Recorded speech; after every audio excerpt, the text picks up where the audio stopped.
What we got? What'd you think of Chad? Good. I thought his breaking ball was a lot sharper. Made a couple mistakes with changeup up. He jerked a fastball across the strike zone on Carter. I know he deserved to get the W tonight, so I'm glad we were able to push one across there.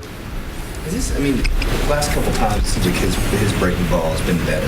It's getting better. More strikes. Is this kind of what you... We got a little more, he's throwing the curveball and the slider. Give him a couple different looks. But, he's going to see, that's why we talk all the time about left-handed starters up here. They're going to see 7, 8, 9 right-handed hitters, whereas down below. So when you talk about left-handed starters, they got to show you the ability to get right-handed hitters out. Same way with the right-hand pitchers. Scott was good tonight, Feldman. Is he starting to remind you a little bit of what he did in 2012? Just kind of getting back to that form where he's going a little deeper. Yeah, it's always there. It's not like it's just something that he never shows. He had a good spring, and he's had an extra day's rest today. We're getting ready to get in the stretcher. Guys are going to be taking the ball every 5th day, so I didn't want him to go much more than 100. But he, on the way in, had a good look. Markakis is obviously hitting the ball really well. I just didn't know. Somebody announced he had a 16-game hitting streak. I didn't know that. Well, I bet he doesn't know either. What are you seeing from him that maybe you didn't see the end of last few months of last year? He's healthy. Strong. He worked real hard this offseason for the first time that he was able to in a long time. He's had to change. He had to order a whole bunch of new clothes. Nothing fit in the right places. I'm told. I don't spend a lot of time looking at it, but his wife told my wife, so that's gospel.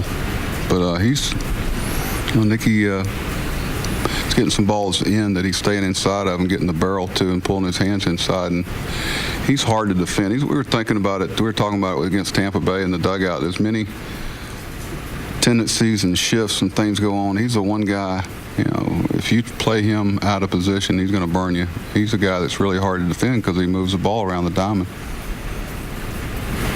Given what you went through to come back, is it especially nice for you to see him get that first home? Oh, yeah. Besides what it did for Yeah, that ball, he first hit it. That's a pretty good pitch he hit, too.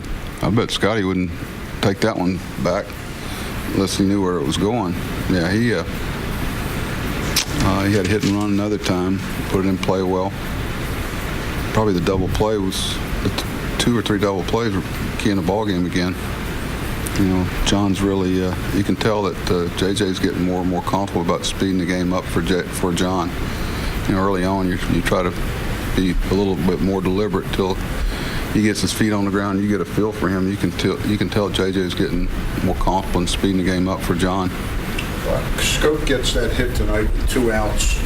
He's really shown an ability to be kind of unflappable. Well, we had hoped, we thought he'd bring solid defense while he figured the other part out, a lot like Manny. And they're 2 different players though. And John, we were hoping that the lineup would allow us to sit him down the bottom and ambush here and there and try to take some of the focus off of him. But when you look like John does, 6'3", 230, and playing second base, it's hard to sneak up on anybody. Bowie, sent out a tweet announcing. Chris is going to play there tomorrow. So he's going to play first base and hit second.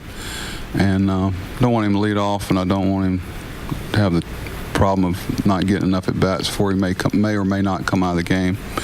And then the plan is potentially for him to DH on Sunday, the 2 o'clock game. But he's going to come back here after the game tomorrow, and he and I are going to sit down and talk. Lord willing, our travels bring us back together tomorrow night. Is it possible you can play here on Sunday? Let's see how we get through tomorrow. I would say definitely no if I didn't think that was. But, let's get one day. He had a really good day.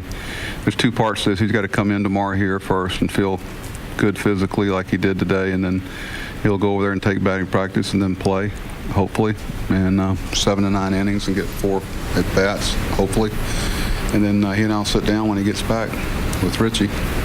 Obviously, with his impending return, that could be less or fewer bats for Pierce, but he's pretty much doing everything we need him to do with those bats right now. Well, Stevie's made a real contribution like we thought he would if we could get him back in the fold. And obviously, we've got to make room for Chris, hopefully here in the near future, so that'll be another tough call.